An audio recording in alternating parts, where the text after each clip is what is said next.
What's at the top of the ballot? Vice President Kamala Harris, former President Donald Trump. But one of the races, if not the race that we're watching extremely closely, is the Senate race. Democrats are putting a lot of money behind Colin Allred here to see if they can flip this seat against Senator Ted Cruz, who's been there for quite some time now, seeking his third term. We want to go out to Dallas, Texas, where Tom Zizka is with the Allred campaign, following the latest developments there. Tom.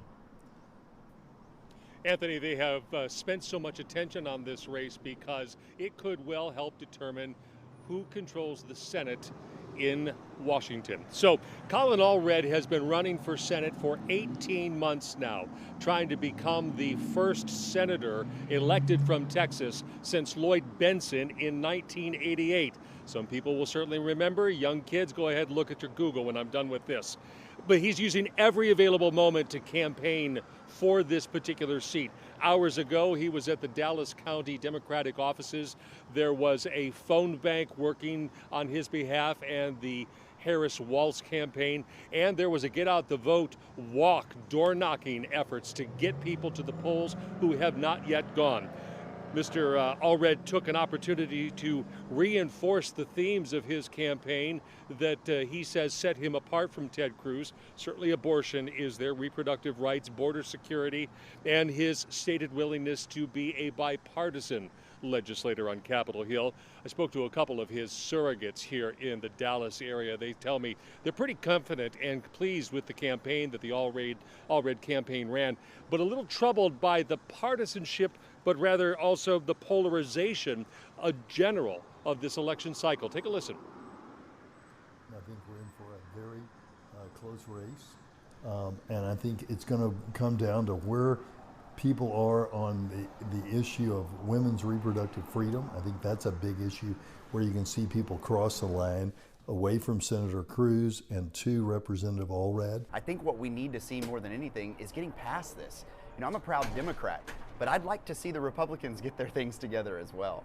And I believe that this has been the biggest message we've heard from Texans across the state, quite frankly, from people across the country, that that's where we would need to get to in order to move forward.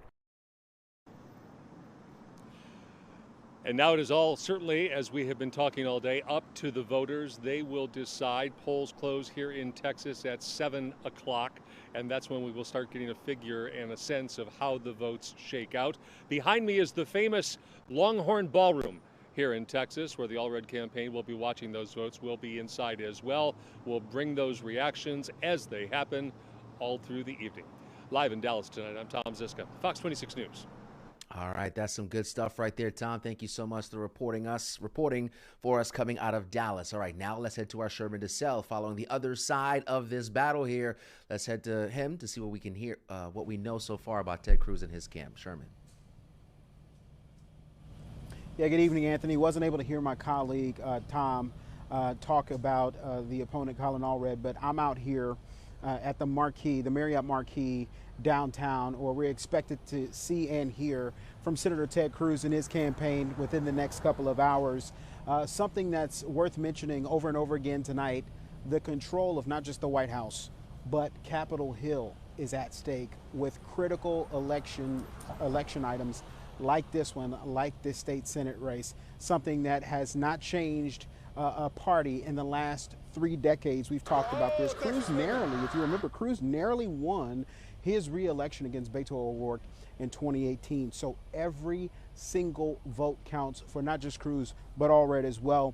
He has been very consistent on this message, keep Texas, Texas. He is talking about, he and his conservative supporters are saying that Colin Allred is directly aligned with the presidential candidate Kamala Harris, Vice President Kamala Harris. And so he says in order to keep the conservative values that Texas has had a stronghold on for years now, he wants to be reelected for this third term. The GOP holds some commanding majorities. Democrats have, of course, a big stake in big cities like ours, like Houston in Texas, but they have yet to have a strong power hold on seats statewide, and of course in the Texas Capitol. So Ted Cruz has been campaigning extremely hard, and a lot of the things that he's been talking about a lot, not just in the ads, but in his rallies, including the one yesterday, immigration and the border. He's been spending time in places like El Paso and McAllen, a place where there's a heavy Latino population. 80% of the residents there are Hispanic. He's also been spending some time in South Texas. There's a lot of conservative voters in that part.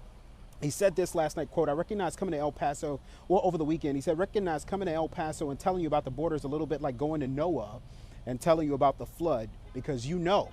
Cruz said that Sunday, and he said it's the worst invasion in our nation's history. He is hoping that the message is clear in his campaign that he wants to have a better control of what we're seeing happening at the border right now. And just as much as the Democrats have been raising money for Colin Allred, just know that there's just as much money, if not more money, that's being raised for this important seat for the GOP, and making sure that they are able to keep control of the Senate in Texas, but also have that capital, have that important role in D.C. So again, we're right outside of the marquee, the Marriott Marquis. We're waiting to be let in and to see exactly how they got things set up, and possibly connect with some supporters of Ted Cruz to see what they're feeling like ahead of this race, as a lot of the polls have indicated that it's tight, but it really doesn't matter at this point what the polls indicate. It depends on what people have been, how many people have been showing up to the polls and making their voices heard. We get more information, we'll let you know. Back to you. All right, good stuff there, Sherman.